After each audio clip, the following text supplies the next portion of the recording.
राधे राधे दोस्तों। तो आज मैं आप लोगों को लेके चल रही हूँ एक बहुत ही खूबसूरत से सफ़र में, और ये सफ़र है गोकुल वृंदावन का। जी हाँ, कृष्ण जी की पवित्र जन्मभूमि का, जहाँ पे जाते ही हम लोग बिल्कुल खुशी से भर गए और बहुत ही आनंद आया हम लोगों को वहाँ जाके।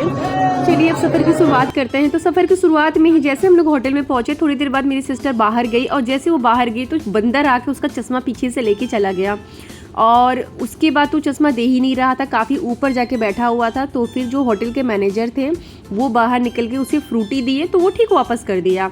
तो ऐसा लगा ना कि वो ट्रेंड है, फ्रूटी के लिए ही सब कुछ कर रहा है। फिर उसके बाद हम लोग चले गए फ्रेश होने। फ्रेश होके हम लोग सब कोई निकल गए मंदिर के लिए। सबसे पहले हम लोग बाके बिहारी गए, पर बाके बिहारी में मैं इंटर नहीं कर पाई क्योंकि मेरा छोटा सा बच्चा था और काफ़ी ज़्यादा भयानक भीड़ था। तो मम्मी पापा ही जा पाए और हम लोग नहीं जा पाए। इसके बाद फिर हम लोग चले गए ब्रेकफास्ट करने के लिए। काफ़ी ज़ोरों का भूख लग चुका था हम लोगों को, तो यहाँ पे आए थे हम लोग ब्रेकफास्ट के लिए। तो हम लोगों ने सोचा चलो यहाँ का कुछ अच्छा सा ट्राई करते हैं। तो यहाँ पे हम लोगों ने लिया पोहा, कचौड़ी यहाँ का कुछ स्पेशल था, और आलू का पराठा। तो हम लोग सभी ने मिलकर यहाँ पे ब्रेकफास्ट किया। ब्रेकफास्ट में मुझे सबसे अच्छा कचौड़ी लगा। यहाँ का कचौड़ी बनाने का तरीका थोड़ा सा अलग था और खाने में टेस्ट भी काफ़ी ज़्यादा अच्छा था। तो हम लोग सब ने मिलके यहाँ पे ब्रेकफास्ट एंजॉय किया और प्लानिंग कर रहे थे कि अब आगे कैसे क्या करना है। वहाँ पर ही हम लोगों को पता चला कि जितने भी वृंदावन के मंदिर हैं सारे ही 12 बजे तक मंदिर बंद हो जाता है और फिर 4 बजे मंदिर खुलता है। तो बहुत कम समय ही था, उसी में हम लोगों को सब कुछ कवर करना था। और मैं तब तक यहाँ पे चली आई थी। काफ़ी खूबसूरत यहाँ पे कृष्ण भगवान का मूर्ति था, बलराम जी का था, राधे कृष्ण का था। तो जो राधा कृष्ण का मूर्ति था ना, मतलब ऐसा तो मैं कोलकाता में तो मुझे नहीं दिखता है। तो ये छोटे छोटे लड्डू गोपाल हैं, और मैं आपको दिखाती हूँ कि कितनी खूबसूरत मतलब यहाँ पे मूर्तियाँ थी राधा कृष्ण का। तो ये देखिए मूर्ति, मतलब देख के ना मन कर रहा था कि घर पे लेके आए, इतने अच्छे लग रहे थे। मैं वीडियो में आपको वो चीज़ नहीं दिखा सकती जो मैं सामने से फील कर रही थी। मतलब आंखें जो चीज़ महसूस कर लेती है ना, वो कैमरा कैप्चर नहीं कर पाता है। ये मैं काफ़ी टाइम पे देखी हूँ। तो यहाँ पे फिर हम लोग घूमने के बाद आगे निकल गए। अब हम लोगों को जाना था आगे के मंदिर के लिए। तो हम लोग के पास ज़्यादा समय था नहीं, तो सबसे पास में एक ये मंदिर था, तो हम लोग इस मंदिर में पहले गए। यहाँ पे जाके हम लोग दर्शन किए।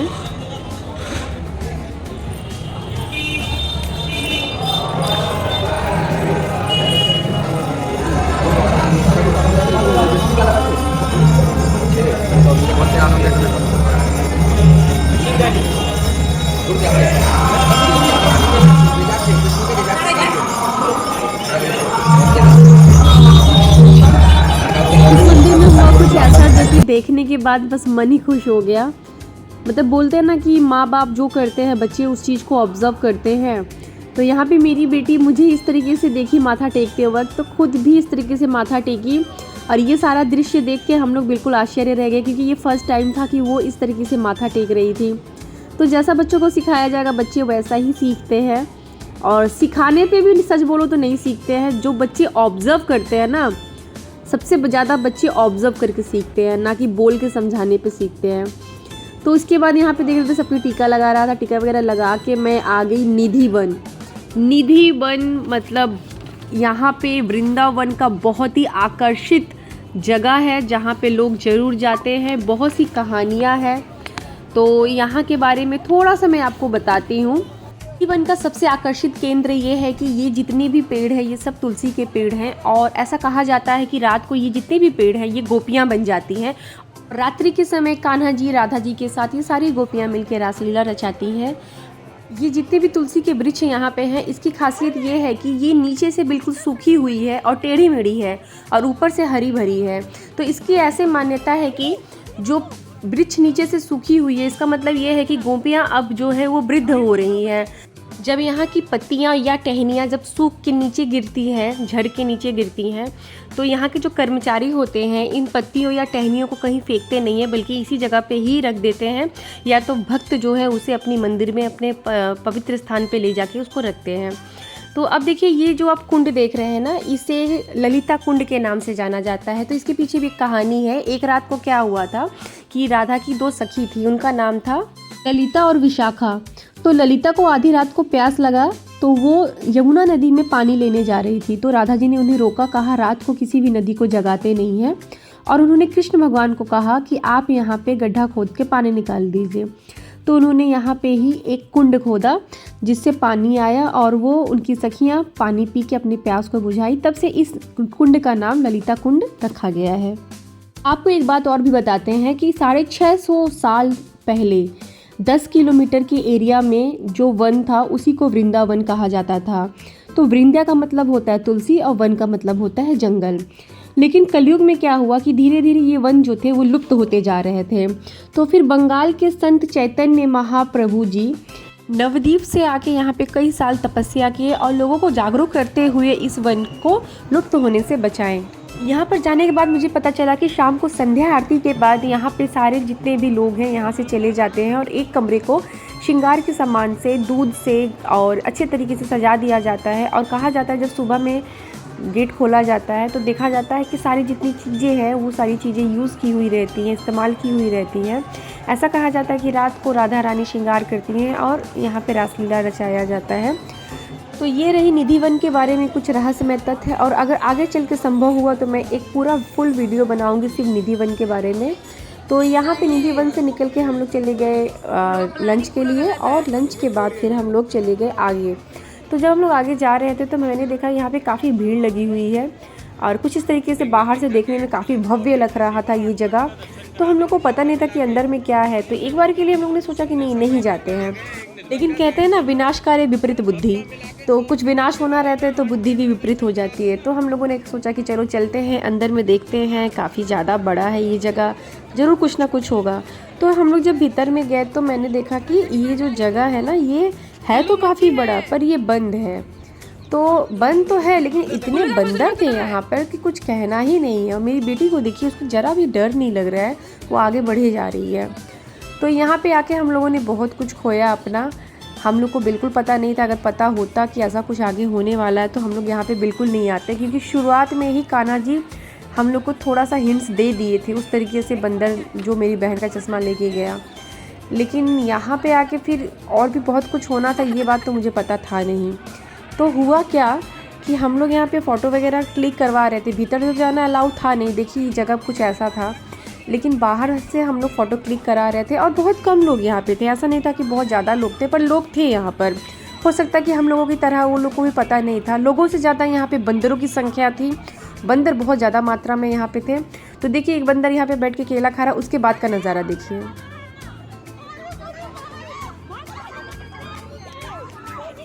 यहाँ पे देख रहे हैं बंदर के मुंह, एक बंदर के मुंह में चश्मा है, एक बंदर दुपट्टा खींच रहा है। ये जो बंदर दुपट्टा लेके बैठा है पीला वाला, ये मेरा दुपट्टा है। ठीक इसी तरीके से मेरे साथ भी हुआ। मेरा दुपट्टा बंदर खींच लिया और मैं इधर से खींच रही थी जब दुपट्टा, तो उसके साथ आके दूसरा बंदर, तीसरा बंदर भी सब सपोर्ट करके एक साथ मेरा दुपट्टा खींच लिया। मेरा दुपट्टा लेके यहाँ वहाँ भाग रहा है। और सिर्फ इतना ही नहीं, मेरी बहन का चप्पल भी ले लिया। देखिए ये ब्लैक कलर का चप्पल लिया है ये बंदर, ध्यान से देखिए। ये मेरी सिस्टर का चप्पल ले लिया है। मेरे पापा का चश्मा भी ले लिया। मतलब यहाँ पे आके हम लोग सिर्फ लूट रहे थे। हम लोग को पता नहीं था कि हम लोग यहाँ पे लूटने जा रहे हैं। तो कुछ करना नहीं है, मेरे दुपट्टा को तो वो बिल्कुल फाड़ के मतलब ख़त्म ही कर दिया था। तो दुपट्टा लेने का कोई मतलब भी नहीं था। तो फिर क्या, मन में संतोष करके हम लोग बोले चलो आगे बढ़ते हैं, वरना कहीं चोट वोट लग गया तो कोई ठीक नहीं है। डकैत भी लग रहे हैं ये बंदर लोग और काफ़ी मतलब भयानक भी लग रहे हैं। तो हम लोग फिर निकल के फिर बाहर की तरफ आ गए। कुछ था नहीं इसके अंदर में, बस वो जगह बंद था। वो अंदर से मंदिर था या क्या, हम लोग पता भी नहीं लगा पाए। और फिर हम लोग बाहर निकल के आ गए। अब जो गया सो गया, कोई बात नहीं। फिर हम लोग आ गए यहाँ का फुचका खाने, क्योंकि फिर मन में पछतावा नहीं रखना चाहते थे। कोलकाता का फुचका बहुत खाए हैं तो मैंने सोचा चलो यहाँ का भी थोड़ा ट्राई करते हैं। तो सो था, कोलकाता का फुचका का जगह कोई नहीं ले सकता, कोई जगह नहीं ले सकता, चाहे वो यूपी हो, चाहे वो कुछ और हो, चाहे वृंदावन हो। तो बस फुचका वगैरह खा के हम लोग आगे की तरफ बढ़े। आगे की तरफ बढ़ के हम लोग अपने होटल में वापस आ गए कि अब हम लोग थोड़ा सा रेस्ट करेंगे। रेस्ट करके फिर हम लोग निकल जाएंगे, क्योंकि 4 बजे फिर सारा मंदिर खुलेगा। दोपहर में तो कुछ करना है नहीं। तो हम लोग वापस आके यहाँ पे फिर अपने कमरे में जाके सब कोई हम लोग रेस्ट किए। रेस्ट करने के बाद अब हम लोग रेडी हो गए गोकुल जाने के लिए। तो गोकुल कौन सी जगह आपको पता ही होगा, फिर भी मैं एक बार बता देती हूँ। मथुरा में श्री कृष्ण का जन्म हुआ था, गोकुल में पालन पोषण हुआ था और वृंदावन में वो कई तरह की लीला किए थे। तो अब हम लोग गोकुल के लिए निकल चुके हैं और अब हम लोग फाइनली गोकुल में आ भी गए हैं। तो ये जो शंकर भगवान की मूर्ति है, इसके पीछे कुछ ऐसी कहानी है कि शंकर भगवान भेष बदल के आए थे यहाँ पे श्री कृष्ण से मिलने के लिए, पर उन्हें भीतर जाना अलाउ नहीं किया गया और उनको यहीं पे बैठा दिया गया। तो उनकी मूर्ति भी यहीं पे इसलिए स्थापित कर दी गई। तो ये उस जगह पे हम लोग आए हुए हैं जहाँ पर श्री कृष्ण देवकी के साथ और नंदलाल के साथ रहते थे। तो ये सामने देवकी, नंदलाल, बलराम और कृष्ण जी की मूर्ति है, सामने आप देख रहे हैं। इसके बाद फिर हम लोग ये बलराम जी के मंदिर में आए थे।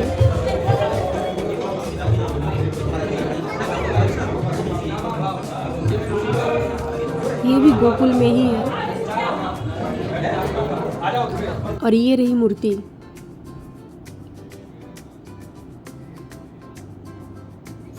इसके बाद फिर हम लोग चले गए यमुना नदी का दर्शन करने, पर शाम हो चुका था जिसके वजह से कुछ ऐसा दृश्य हम लोग को देखने को मिला। फिर इसके बाद हम लोग चले गए मेन गोकुल में, जहाँ पे जिस जेल में उनका जन्म हुआ था। पर अफसोस की बात यह है कि अंदर में मोबाइल ले जाना अलाउ नहीं था, जिसकी वजह से मैं भीतर का कोई भी वीडियो या फ़ोटो आपको नहीं दिखा पा रही हूँ। पर अंदर में सब कुछ बहुत अच्छा था, अंदर जाके मुझे बहुत अच्छा लगा। आप लोगों को भी मौका मिले तो ज़रूर आइएगा। यहाँ से फिर लौटने के बाद फिर हम लोग यहाँ पे बाहर में ही ये जंक्शन था जहाँ पे हम लोग पिज़्ज़ा, बर्गर, मोमो, एवरीथिंग सब कुछ यहाँ पे मिल रहा था और हम लोग बहुत अच्छे से एंजॉय किए। काफ़ी टेस्टी भी था और सबसे अच्छी बात ये थी कि ये प्योर वेज था, जिसकी वजह से मैं भी इसको बहुत अच्छे से एंजॉय की।